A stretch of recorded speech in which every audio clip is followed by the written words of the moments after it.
বৃন্দ, সাহসিকতা, বীরত্বের মূর্ত পথিক প্রিয় রংপুরবাসী, আসসালামু আলাইকুম রহমতুল্লাহি ওয়া বারাকাতুহু। সংগ্রামী উপস্থিতি, আজকের এই বিশাল জনসমাবেশ যে মুক্ত আকাশে, যে মুক্ত পরিবেশে অনুষ্ঠিত হচ্ছে, আজকের এই দিনটি পর্যন্ত আসতে গিয়ে আমাদেরকে অনেক লড়াই সংগ্রাম, অনেক ত্যাগ দীক্ষা, অনেক শাহাদাতের পথ মাড়ি দিতে হয়েছে। আপনারা অবগত আছেন 2008 সালে একটি ষড়যন্ত্রমূলক নির্বাচনের মাধ্যমে ফ্যাসিস্ট আওয়ামী লীগ বাংলাদেশের ক্ষমতায় অধিষ্ঠিত হয়। তার আগে 2006 সালের 28 অক্টোবরে তাণ্ডবের মধ্য দিয়ে বাংলাদেশের এই জমিনে পিটিয়ে পিটিয়ে মানুষ হত্যা করে তারা মূলত ফ্যাসিবাদের যাত্রা শুরু করেছিল। ক্ষমতায় আসার পর বিদ্রোহের নামে বাংলাদেশের দেশপ্রেমিক সেনাদেরকে হত্যা করে তারা বিডিআর হত্যাকাণ্ড সংগঠিত করেছিল। সাতলায় বাংলাদেশের আলেম ওলামাদেরকে তারা হত্যা করেছিল। বাংলাদেশের কোরআনের পাখি আল্লামা সাঈদীকে মিথ্যা ফাঁসির রায় দিয়ে এই জমিনে শত শত মুসলিম মানুষকে তারা হত্যা করেছিল।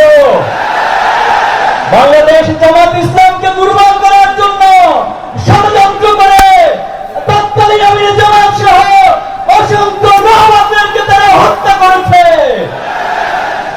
আয়নাগরের নামে বাংলাদেশের দেশপ্রেমিক জনগণকে গুম করে নির্যাতন করে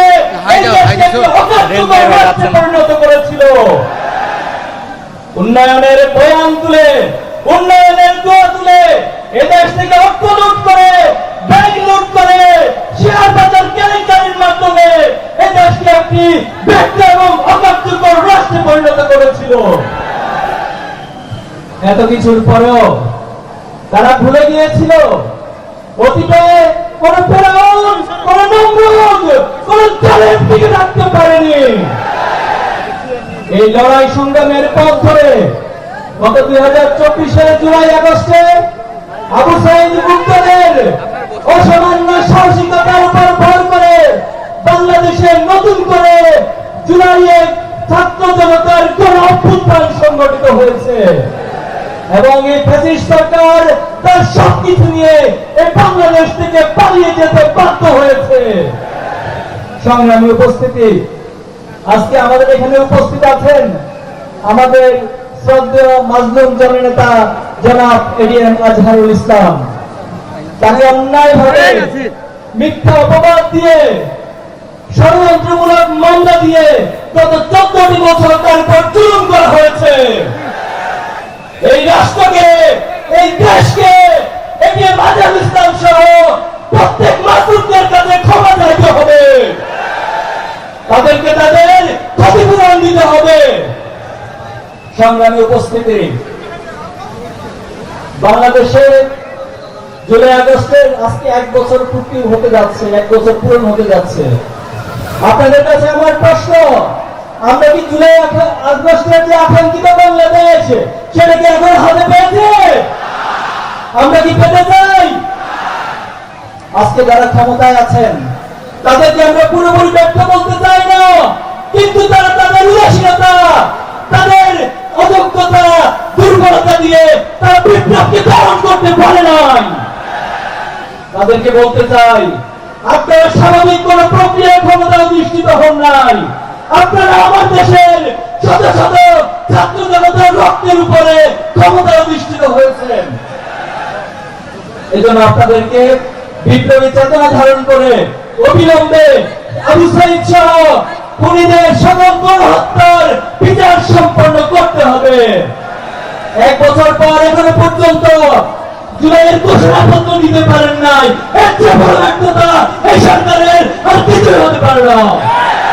আমরা বলতে চাই, অনতিবিলম্বে জুলাই আগস্টে স্বীকৃতি দিয়ে, শহীদদেরকে স্বীকৃতি দিয়ে, জুলাই আহতদেরকে স্বীকৃতি দিয়ে, জুলাই যোদ্ধাদেরকে স্বীকৃতি দিয়ে ঘোষণাপত্র প্রকাশ করতে হবে। এই রংপুরের জনপদ স্বাভাবিক কোন জনপদ নয়। এই রংপুরের জনপদ শহীদের জনপদ। এই রংপুরের জনপদ রক্তাক্ত যুগে যুগে এই জনপদে ইসলাম প্রচারের জন্য, দিন প্রচারের জন্য, ন্যায় প্রচারের জন্য, ন্যায় প্রতিষ্ঠার জন্য অসংখ্য ভাইরা জীবন দিয়েছে। এই জুলাই আগস্টে শহীদ আবু সাইদ সহ, শহীদ আব্দুল্লাহ তাহির সহ 22 জন ভাই রংপুর অঞ্চল থেকে জীবন দিয়েছে। আমরা এই রক্তের, এই গণহত্যার বিচার অবিলম্বে দাবি করছি। প্রিয় উপস্থিতি, বর্তমান সময়ে কেউ কেউ নিজেদেরকে প্রধান দল এবং ক্ষমতাসীন দল হিসেবে আত্মপরিচয় দেওয়ার চেষ্টা করে। আপনারা কি দেখেছেন বাংলাদেশে গত 3টি টার্ম যুব সমাজ এদেশের জনগণ ভোট দিতে পারে নাই। কাজেই আগামী দিনে একটি সুষ্ঠু নির্বাচনের মাধ্যমে বাংলাদেশের মানুষ ঠিক করবে এদেশে কারা ক্ষমতায় যাবে, কারা প্রধান দল হবে। সংগ্রামী উপস্থিতি, এই রংপুরকে অতীতে রংপুরের মানুষকে ব্যবহার করে, রংপুরের মানুষ আত্মত্যাগকে ব্যবহার করে ক্ষমতাকে কাজে লাগিয়ে নিজের অট্টালিকা পাহাড় করেছে, কিন্তু রংপুরের সুষম উন্নয়ন আমরা দেখিনি। আমরা দাবি করছি এখানে যারা উপস্থিত আছেন নেতৃবৃন্দ, যারা আগামী দিনে এই রংপুরকে নেতৃত্ব দিবেন, আপনাদেরকে এই রংপুরের সুষম উন্নয়নের জন্য অগ্রণী ভূমিকা পালন করতে হবে। পাশাপাশি রংপুরের দীর্ঘদিনের যে আকাঙ্ক্ষা, আমরা পরিশেষে বলতে চাই, অনেকে আমাদেরকে এখনো পর্যন্ত ষড়যন্ত্রের মাধ্যমে, রক্তচক্ষুর মাধ্যমে ভয় দেখানোর চেষ্টা করে। আমরা কি কারো রক্তচক্ষুকে ভয় পাই? আমরা কি কারো রক্তচক্ষুকে ভয় পাই? আমরা এই আল্লাহ ছাড়া এই দুনিয়ার কোন শক্তিকে, কোন রক্তচক্ষুকে, কারো প্রকারকে ভয় পাই না। আমরা শহীদ আবু সাইদের প্রজন্ম। আমরা আমাদের হাত দিয়ে অসংখ্য শহীদদেরকে এই জন্য দাফন করেছি। অসংখ্য শহীদের রক্ত এখন আমাদের শরীরে লেগে আছে। এজন্য আমাদেরকে ভয় দেখাতে আসবেন না। যারা বাংলাদেশকে আগামী দিন নেতৃত্ব দিবেন, এই যুব সমাজের, ছাত্র সমাজের সাইকোলজিকে ভুলে, তাদের সাইকোলজিকে বোঝার চেষ্টা করে সে আলোকে দেশকে গড়ার চেষ্টা করবেন। আমরা আপনাদের সহায়ক, সহযোগী শক্তি হিসেবে পাশে থাকবো ইনশাআল্লাহ। আগামী দিনে এই বাংলাদেশ হবে ন্যায় এবং ইনসাফের বাংলাদেশ। এই বাংলাদেশ হবে ফ্যাসিস্ট মুক্ত বাংলাদেশ। এই বাংলাদেশে এমন নেতৃত্ব আসবে যারা হবে সৎ, যারা দক্ষ এবং দেশপ্রেমিক। সেই বাংলাদেশ গড়ার দৃঢ় প্রত্যয় ব্যক্ত করে আমরা আমাদের শেষ রক্তবিন্দু দিয়ে সেই বাংলাদেশ প্রতিষ্ঠিত হওয়া পর্যন্ত আমাদের লড়াই সংগ্রাম অব্যাহত রাখবো ইনশাআল্লাহ।